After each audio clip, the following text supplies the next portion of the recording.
guys, welcome back to my Steps to Sobriety, my show on YouTube and as a podcast with me, your host, Stefan Neff. Another day, another interview.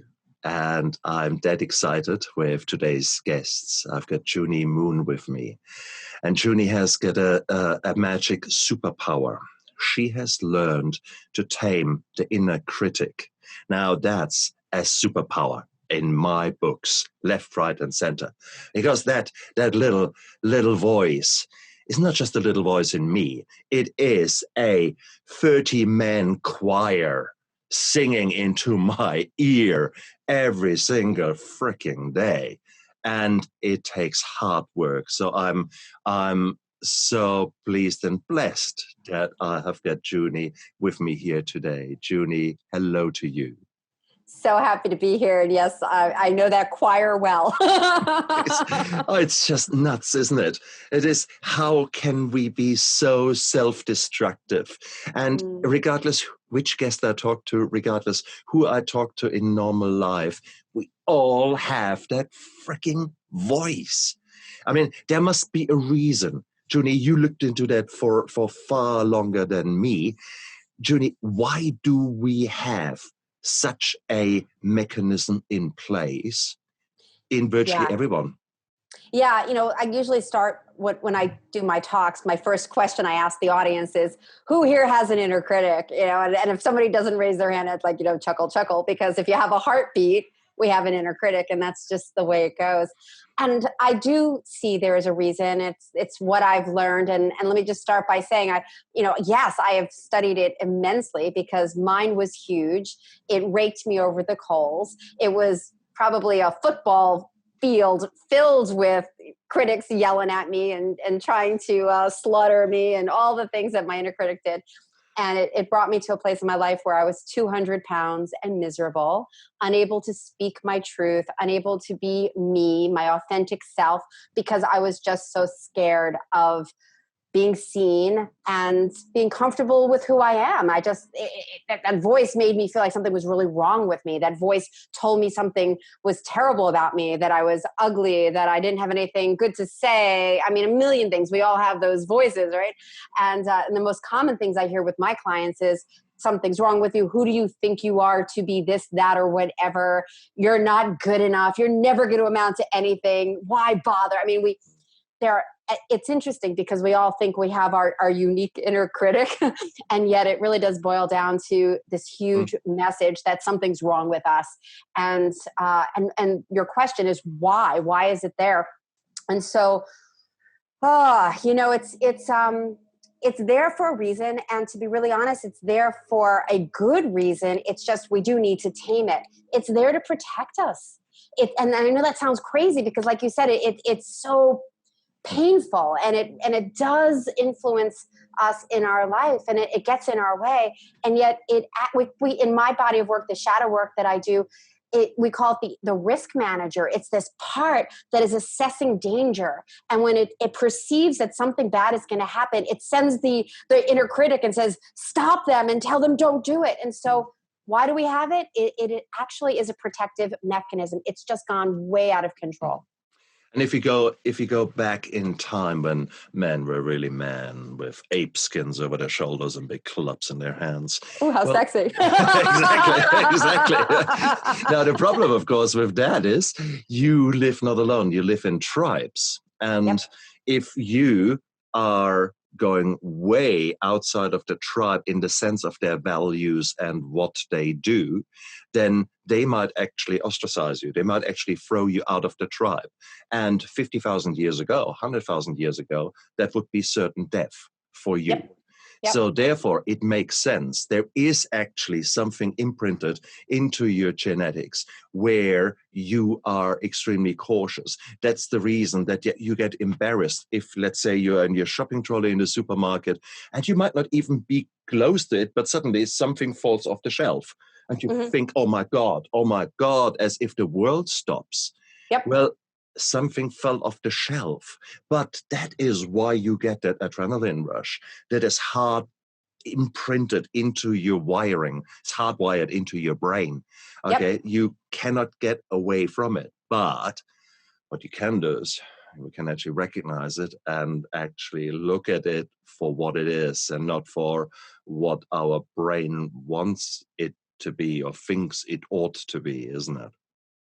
Yeah, exactly. So it is old. It's really old, and it's in our DNA. It's in our genetics, and it was there for a very good reason. Because if way back when we were kicked out of the tribe, we weren't going to survive. We needed to have that tribe, and so now we're here at this time of life, and yet we still have this fear of falling short, not fitting in, and not being loved.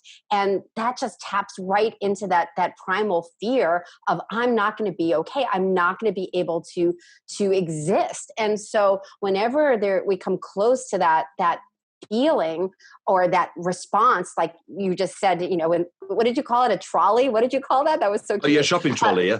A shopping trolley, a cart. Yours is so much, yes, yours is so much more elegant. It's like a shopping trolley. I'm like, here's my cart, my shopping cart, Yeah. My friend says she goes to the market. I'm like, you're going to the market? Who says going to the market? You're going shopping, Anyway, so we are set up to make sure we don't have danger.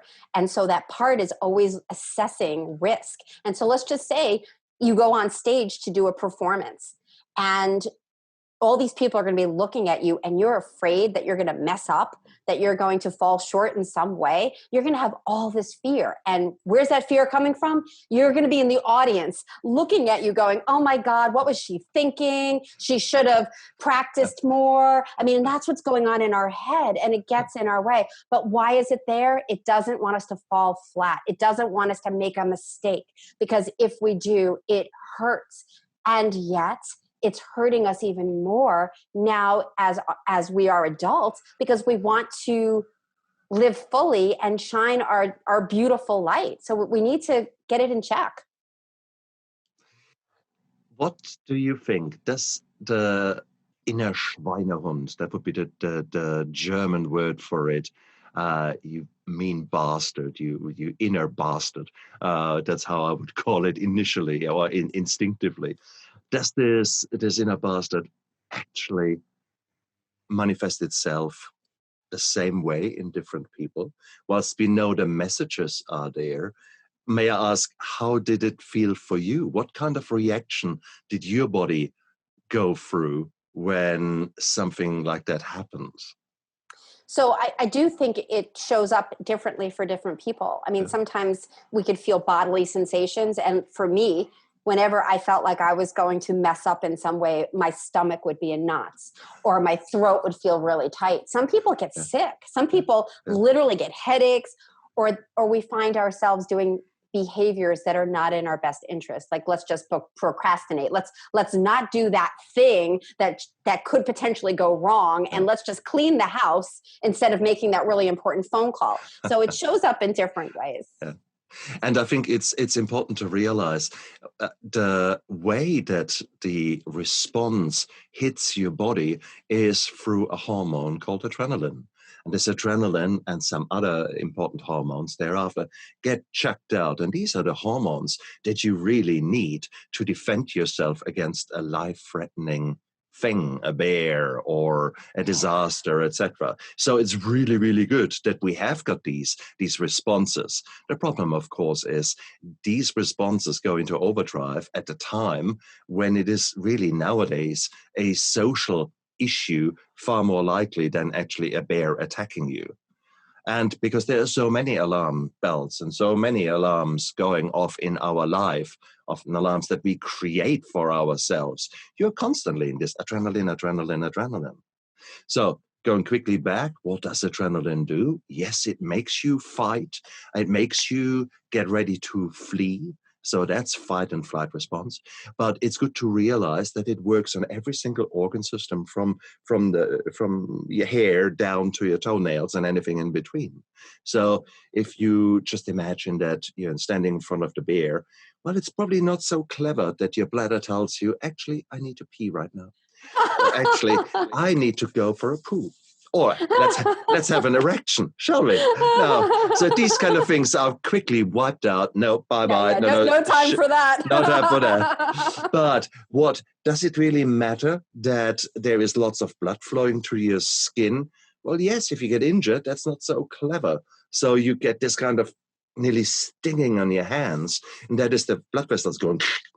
So that's the effect of the adrenaline that you get. Your stomach going into knots is basically the blood literally being drained out of the tummy itself and being used for the muscles, for the brain, for the heart, because that's what you need to survive. So what is happening to you is not something that you imagine. That is actually something that really, really happens, that we could, with clever imaging, that we can watch as it happens when adrenaline gets pumped into your system. So, and everyone feels it a bit differently. You said your stomach is in the knots. For me, it is like someone punches me in the stomach. Literally, I get a response literally as if someone goes like that. And I find myself going forward and protecting myself. My muscles contract. And it looks weird. I'm jerking. And it is just, and my kids now know what it is. Okay, Dad, what were you thinking about? Because I had some memory coming back of something, I had some flashback. But that is normal, guys. So what you feel there is just your own body telling you one aspect of the adrenaline hitting you.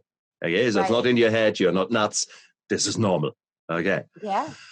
So cool. So everyone has got a different response to the inner critic. So we know we've established there is actually a role for the inner critic, and it comes from a long time ago. And we've established how the inner critic tells you that you basically shouldn't do X or you shouldn't do Y. Mm-hmm. So that's all. That's the biology out of the way. But now, great, we have got that system, which for many of us is in overdrive. What the hell to do with it? So, well, that's the thing. I mean, it's really, it gets in our way. You know, when we're younger, we're trying to figure it all out, how to fit in, how not to get kicked out of the tribe, so to speak. And then we get into our 40s and 50s and above, and we're like, well, this sucks. You know, I really want to manifest a new partner. I want to start a new career. And I'm in a holding pattern. I'm terrified to make that step. I can't put myself out there because I'm telling myself I don't have the chops. And so now we have a different pain. And that's what we need to do is get that part that's inside, that risk manager that's going, danger, danger, to see that there's another danger. The danger of not being fulfilled, the danger that if you really don't go for your dreams, that you're going to feel like you missed out on life, that you regret not living fully, not having a partner to wake up to and have a great day with, you know? So we need to let that part know that, well, we need to update it. We need to update the software. we need to bring that biology, that DNA, whatever you want to call it, that brain mapping, as I would say it, and we need to change the neural pathways. We need to let it see that if it keeps going the way it's been going, and you keep thinking that there's this tiger that's chasing you, not only are you going to get sick because it is stressful and your body's not going to function, you're going to be missing out on life. So you have to start to work with it in a very different way. Oh, I liked it. I liked it a lot.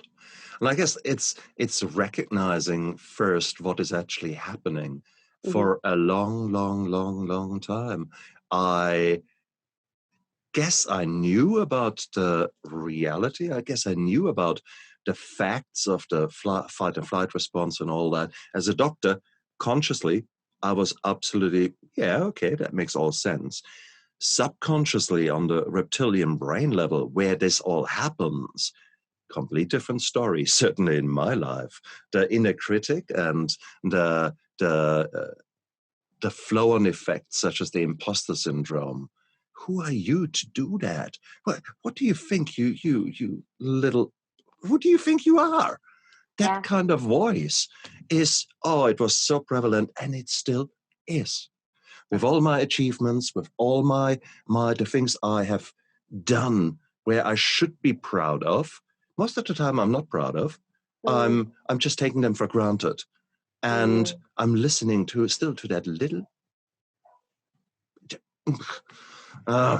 Well, the thing is, you're aware of it. That's the thing. And I do think that's the first step, because we are limited with how much we know consciously. And there is this vast realm of the unconscious, the subconscious mind.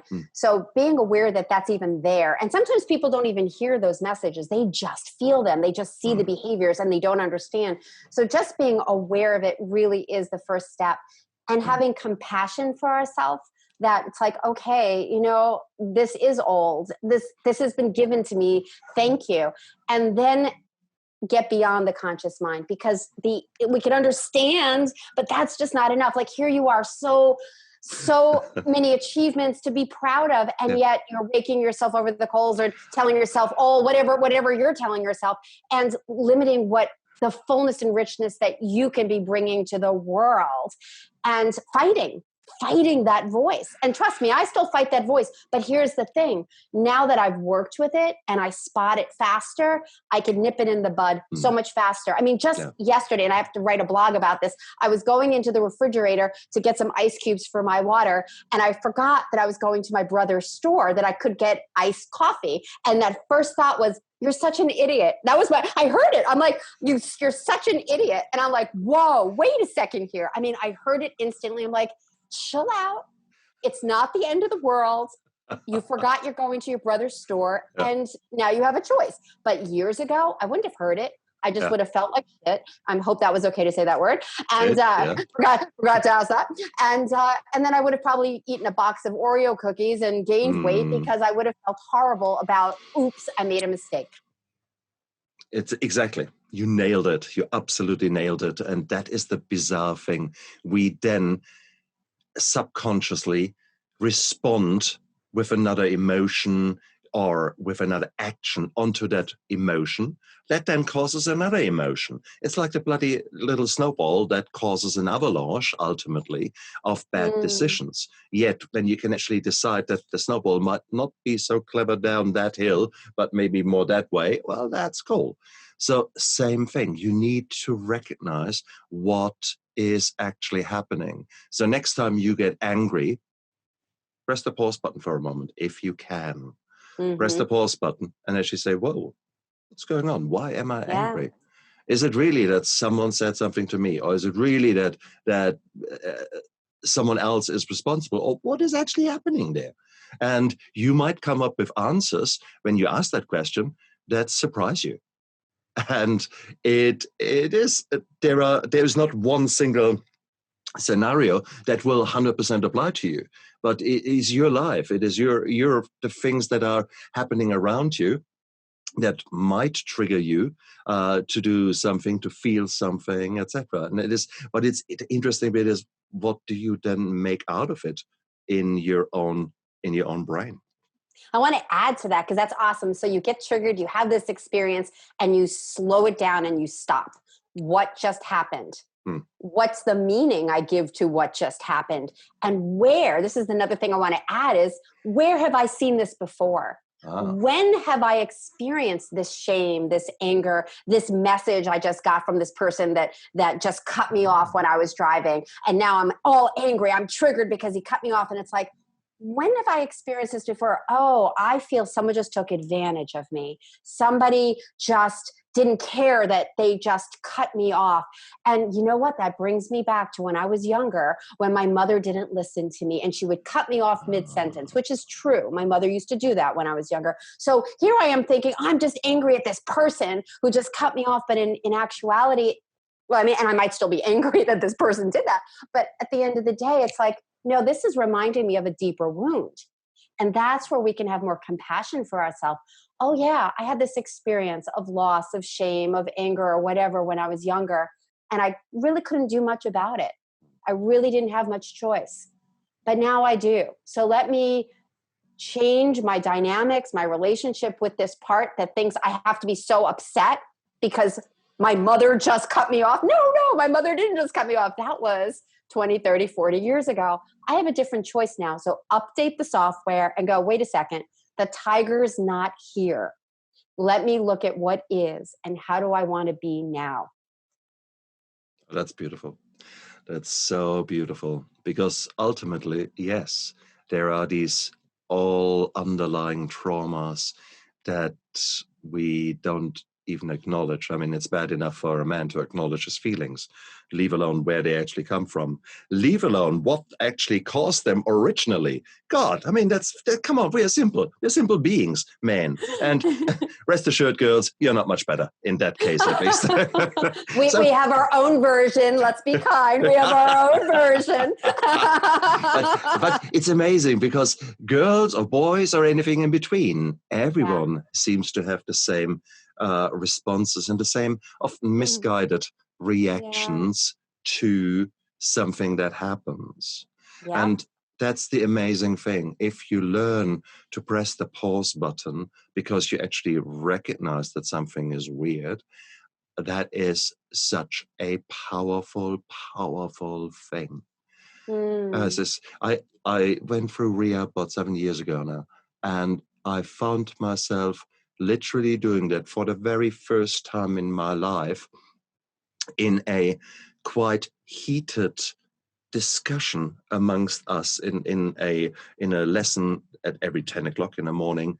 Emotions meant you were sitting in a circle and there was no sunglasses allowed, no hat allowed, no scarf, no nothing in your hands, and you would just be talking about your emotions.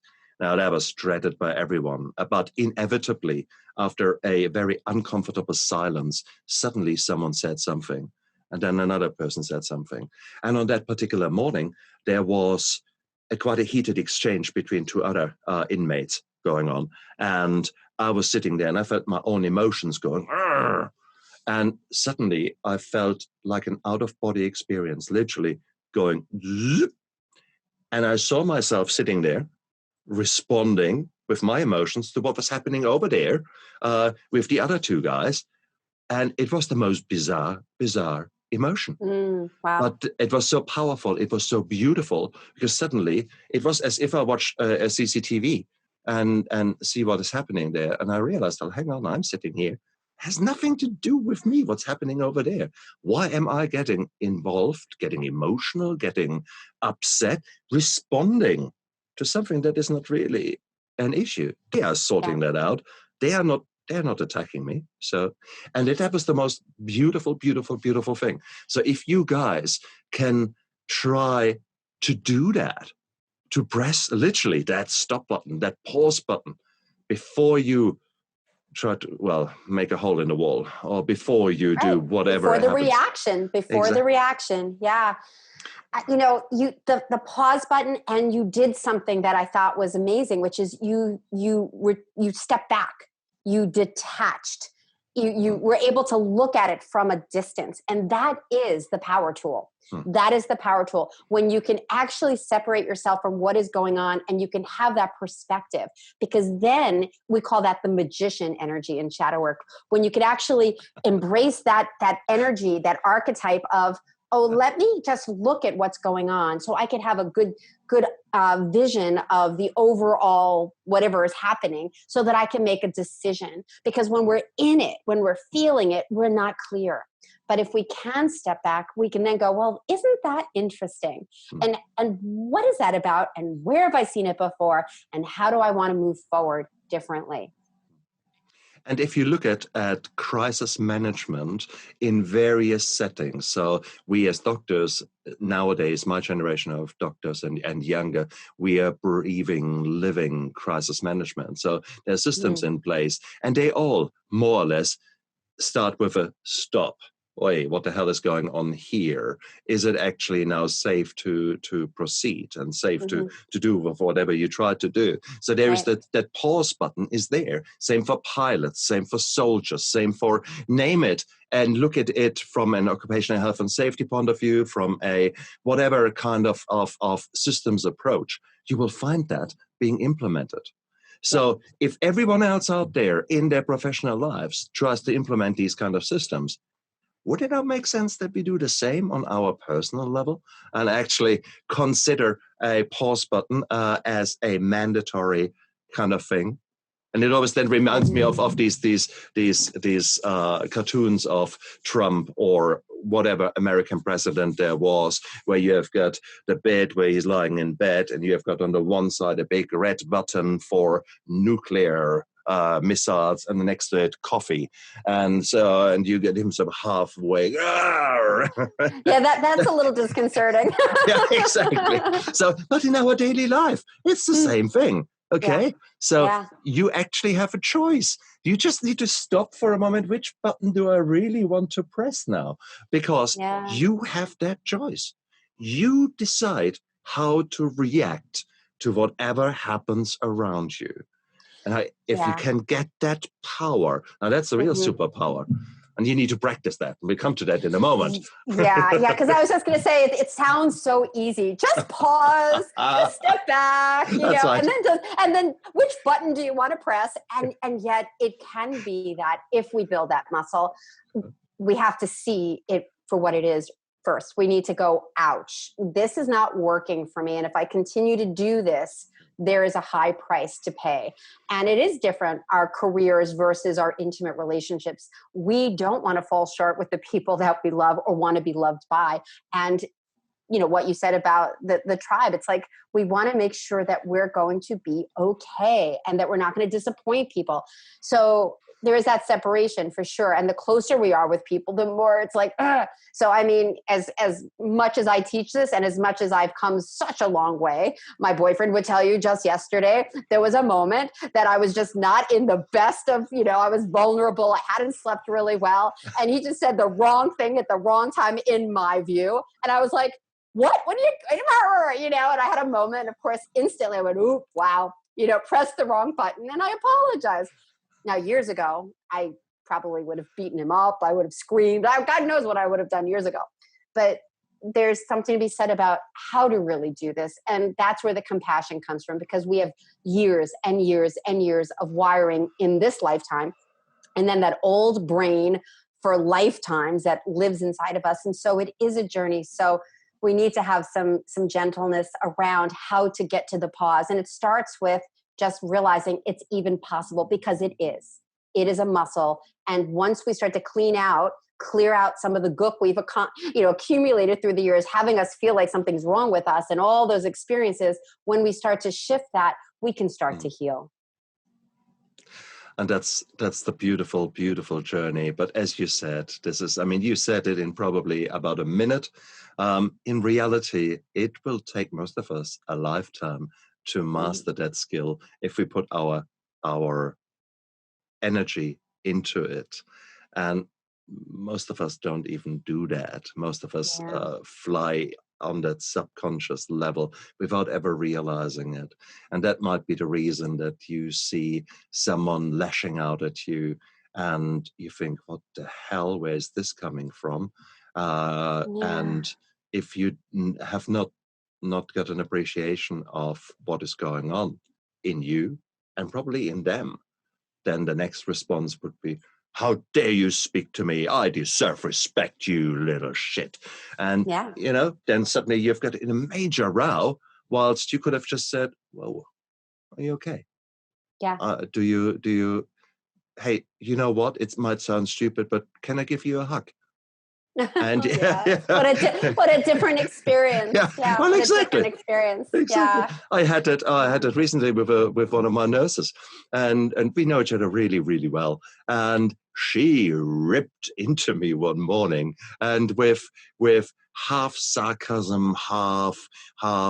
It was just weird, and I knew that was so not the girl that I knew. Right. And then I just accepted it. And everyone else was getting uncomfortable the way she talked to me. And I just let it run off my back. And then a bit later, when we were more alone, I said, look, are you okay? And she said, no. Did it show? A little. And then I gave her the biggest hug, and she so needed that. She needed that because so she couldn't take the pause, but you took the pause. That's right. You did. You were able to go, whoa, this is so not her. You were able to take a step back, and then when it felt right, you were able, and she was able to be less triggered. You were able to just go, hey, what's going on? You could have easily bought the ticket to her show. Absolutely. And said, how dare you speak to me like that? So credit to you for sure. That's right. And I was lucky. I guess lucky because I've trained that muscle. and I've trained to recognition. So I, more often than not, can do that. I'm not when I'm tired, hungry, feel lonely, feel disappointed. Different story then. I'm not Superman. So please, those of you who know me and listen to me, you don't get carte blanche for everything. From now and then, there might be the other guy coming out that you don't really like so much. And forgive me for that, because I'm human. Exactly. Yeah. I mean, when I don't sleep well, it's like, be careful. Be really, really careful. Something like that. And if I haven't eaten, yeah, exactly. And that brings us back to our humanity and our ability to own that we like, fell short. So sorry, to be able to take responsibility and to say, wait, I need to take good care of myself, because when I'm not taking care of myself, I'm not where I want to be. And again, that is hardwired. Let's get that clear into your heads, boys and girls. If you don't have food, if you're not hydrated, if you don't sleep well, your body is in a constant state of alertness to say, whoa, I'm under threat here. So there you go. You've got already the raised bar, the raised levels of this kind of low-grade adrenaline and survival going. It then doesn't take so much more for you to get triggered by something else. So be aware of that. There is a certain baseline of safety that you need to create for your body. It needs to be hydrated, you need to have rested, and you need to have some food in you. And it would be nice if someone says something nice in you, or you create something nice, or the emotional, spiritual, creative kind of thing there. If you can tick something there, that would be good. That would be a bloody good start of a day. And then whatever life throws at you, because it will throw things, well, you can either duck or you can catch, or you can respond. Sometimes you need to respond, and sometimes you need to do things that you don't like to do. That's life, okay? Yeah, but at least, life, at least don't set yourself up to fail by being hungover. We didn't even bring the alcohol anywhere close to this discussion. This discussion is so much more than has anything to do with alcohol. But the alcohol, of course, puts you into that angry bear mode the next day. Plus, even if you're not hungover, you're full of shame and guilt because you're drinking and you know it, that you probably shouldn't. And your wife is probably having a go at you, or your partner, or et cetera, et cetera. So you're already on that low grade. And for me, it was sugar. I would eat a lot of sugar. And to this day, if, I'm not where I don't eat sugar. I just have a good relationship with it now. And if I go a little bit too much and go, you know what, it's a party, and I overdo it, I instantly say, be conscious tomorrow, because you're going to be more vulnerable. You're not going to be on your game, and I'll warning, red flags everywhere to let everybody know. So yes, it puts us more at risk to be in that vulnerable place where we are going to be more sensitive, and that unconscious realm is going to be, ready to go because it's feeling that vulnerability. Yeah. And let's stay with the sugar, because that's quite a cool example. Because what you do is, at the moment, you're treating an emotion inevitably. Something is not right, or something is too right. Doesn't matter what it is, but you give yourself that bliss, that dopamine, that way. I feel good. That cheesecake is so delicious. What happens? You've got short molecule sugars that very quickly get into the bloodstream. They shoot up, and then you've got an insulin response, and that's the hormone that gets pumped out by your pancreas to just bring the blood sugar back down. Now, this response is often a bit overshooting. So what happens is you get that high of the sugar, you feel good, and then you're crashing down like a bloody rock into the sea. Woof, down you go. That's what it feels like. And you go below. You go below what's normal. When you go below in your blood sugar, that's actually a trigger for adrenaline. That's a trigger for you feeling like crap, because the body tells you, hang on, your blood sugar is low. You're in danger, danger, danger. Red alarms going off. So there you go. You've got half an hour of, not even half an hour. You've got 5 minutes of bliss. And then half an hour later, suddenly you feel foggy because your blood sugar is low. plus you get the added, the bump up in your alertness level. So an interesting one. So yeah, absolutely. So look after yourself really is the key thing as a basic preparedness point of view. Try to get your level right. Try to actually have that breakfast or have a banana in between or something like that. So that gives you the slow maintenance that your body needs and where it can tap into. Keep yourself hydrated. For me, that's the That's biggest thing, huge, isn't it? huge. Mm-hmm. And you Yeah. underestimate it. You so underestimate it. And for me, it's a thing. I'm in theater. I'm looking after patients. You can't just run constantly to the toilet. It doesn't work like that. And I don't want to catheterize myself. Sorry, no, that doesn't work either. There are limits. That's right. I know. I'm only just dedicated to my job, honestly. No, the reality is, yes, you are a bit sparing in your water intake, especially sort of during the longer cases. And yeah, hell, suddenly I realize, hang on, it's 4 o'clock in the afternoon. I actually literally haven't drunk a single drop of water. I had shitloads of coffee, but that's about it. And I'm surprised that I'm getting a bit prickly, and I'm surprised that I'm getting a bit, and you think, oh, come on, you idiot, you should know that better. And in this particular case, I own it. I let the critic out to actually say, you idiot, come on, you know better. You know how to look after yourself. Why don't you do it? And that's actually a perfect example of it working for you. It's like maybe drop the idiot part, but the part is kind of saying, yo, like you should know better. It's like, come on, you need to take better care of yourself. And you're so right. You're so right. We could do a complete different talk on the power of positive words and not to use don't, can't, won't, not the negative versions, but I will drink more now, kind of things. You're so right. This is so true. And that is something I need to keep working at. I've got a life coach, and she constantly pulls me up on the way how I phrase my world, and she's right. So it's good, but that's a completely different story now. So it is. So life is good when you make it good. Now there will be challenges out there, but you need to learn how to deal with this weird system that you have got that is very powerful, that runs below your conscious level, and which can help you and save your life, or can destroy your life, literally, because you let it make decisions that probably are not in your best interest. Yeah. Yeah. And even like you let it, it's like, we haven't been taught how to not let it, it's like, we haven't been given the handbook on how to deal with this voice in our head, how to be okay with making mistakes.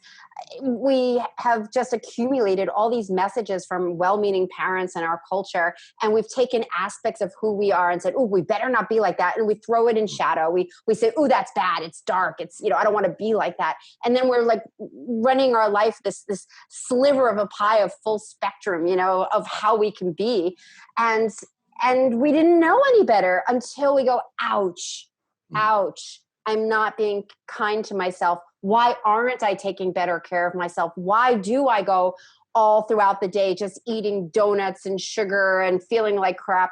There's a reason. We haven't been taught how to handle the fear of loss, the feelings of inadequacy and shame. And we've been given such a massive amount of messages telling us we better be careful. We better be careful. And the cool thing is that when we get to, a certain age, we go, this isn't working. This is just not working. And when we can have that awareness and compassion that no one taught us how to be with this, then we can start the work and we can understand it, but that's not enough. We need to get past the conscious mind and get to the unconscious realm. And that's where there's some personal growth work out there.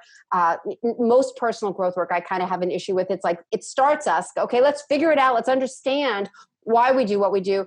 And they stop it. It's like, okay, now I understand. My mom was highly critical and my dad was passive. Okay, that's why I am the way I am. But we're still wired that way.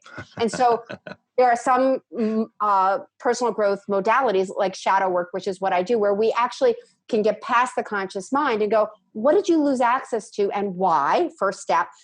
And now let's take it back. Let's get a better relationship with your fear so it doesn't squash you. Let's have you access your anger so it's healthy anger and it's not going to demolish you or other people. And let's rewire the past so you can actually have a new computer that feels good now and you can have fulfillment in the second half of your life. So true. And if you're lucky, that might happen earlier. Not the second part of your life, but it seems to be a recurring theme, isn't it? It seems in your life, in my life, it is sort of, you reach sort of the halfway mark and then you think, wow, is that really it? Or some of us end up in really a bit more face down in the gutter. That's okay. That's sometimes you need that.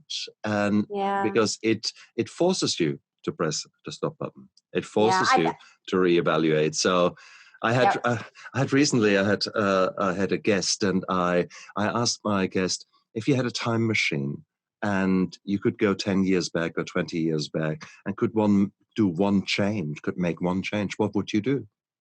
There was a bit of a quiet moment, and then the answer was, I would do nothing, because all those mistakes, all the things that I did wrong, all the mistakes I made, they define me, who I am now, and I'm proud of who I am now, the work I've been doing on myself, and the person I'm now, I'm proud of, but I would have never become that person had I not made the mistakes. Exactly. So, and that was a beautiful way of putting it, and it gave me a lot to think about, because that's huge. I mean, there's a certain journey we take in these human bodies and learning how we are in relationship to the world. And we do try to fit in, and we try to do all these things, and we do slip and fall. And it does give us this beautiful tapestry to work with. And yes, to your point, sometimes people wake up in their 20s or 30s. I've had a couple of amazing clients in their 20s that were just really seeing clearly, like, I have this dream and I'm stopping myself, and it's really painful. Now they're going to still learn and grow and have their challenges to fill up that beautiful tapestry with all their colors. And they are just, I'll say to them, you are so lucky. You are starting so early. Oh my God. I'd love to see where you are in like 10 or 20 years. That's awesome. That's why I keep saying every 18-year-old should have mandatory rehab. 1 month, go into rehab and do exactly what I did there, and work on your emotions, work on what is really happening in you, get your head split open, and people looking and say, come on, really? Is that really how you want to do kind of things? This would be so powerful, and this would probably be a very different world if we were learning how our emotions really, how they are created, how we respond to our environment, why we do so, and then learn a few new tricks how to deal with such things. It's huge when you think. I mean, it's like, I'm just like sitting with that. It's like, if we really were giving these tools at a younger age, and we're getting there, we're getting there. And I started a lot of my understanding and shifting and healing in a 12-step program, Overeaters Anonymous. It was, 16, 17 years ago, whatever it was. And I remember thinking, I wish everybody was in a 12-step program. I wish everybody had something that they can go, this isn't working. Oh, let me look at my side of the street. Oh, this is why I feel this way. See this thing, And then I moved into the work that I do now, and I realized we are bumping up against all that wiring. So understanding first step. And now we need to really come home to our hearts and go, wait a second, if I keep doing it this way, there's going to be a lot of pain. And when that part hears that, when that risk manager inside goes, whoa, my strategies that I've been whipping up all these years are actually going to cost her more pain now, I need to look at this and change. And that's when the dialogue changes with this inner critic risk manager part. And that's when you can go, you know what? You got to give me some space here. I'm an adult now. I've got choice now. I've got coaches and support and books and resources. I'm not that 5-year-old that felt like, ouch, my mother cut me off. Absolutely beautiful. Beautiful, beautiful. Junie, when people listen to you, I'm attracted to your message very much so, and many of my listeners and viewers out there will be feeling the same. How can they get hold of you? What is sort of the best way of making contact with you if they want to work more closely with you? Sure. The easiest way is to just look me up, Coach Junie Moon, Junie. So coachjuniemoon.com is my website, and Coach Junie Moon is kind of all over the place at this point. I have my own podcast. I tend to work with a lot of single women in midlife, but I do work with all. I'm a relationship coach. I help people have better relationships in their life at all stages of their life. So yeah, I'm the love coach, Coach Junie Moon. That's the way to find me. That's beautiful. And guys, just look down there into the description of the video and of the podcast. There is a link in there to Junie's work, and you can check her out more closely and maybe make contact if the messages resonate with you.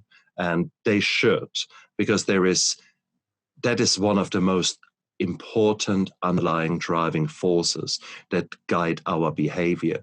And the more you can shine a light on these forces and understand them, see how they work, and you learn how to manipulate them so that they work for you, that they no longer are destructive, but constructive for your life. And then, wow, there's no stopping you guys. There's no stopping you. Honestly, I mean it. And it is such a beautiful, such a beautiful journey. Why would you not try to get onto this journey? But it's hard when you're stuck in a rat race and you just don't know. And for someone like Junie and me to who have come quite a bit further down the path compared with maybe you when you listen here first, just trust us in that regard, that there is hope there, that there is a future there, that your past does not define that future. It is your past. It's the past. Yes, learn from it, but it is the past. It has happened. You can't do anything about it.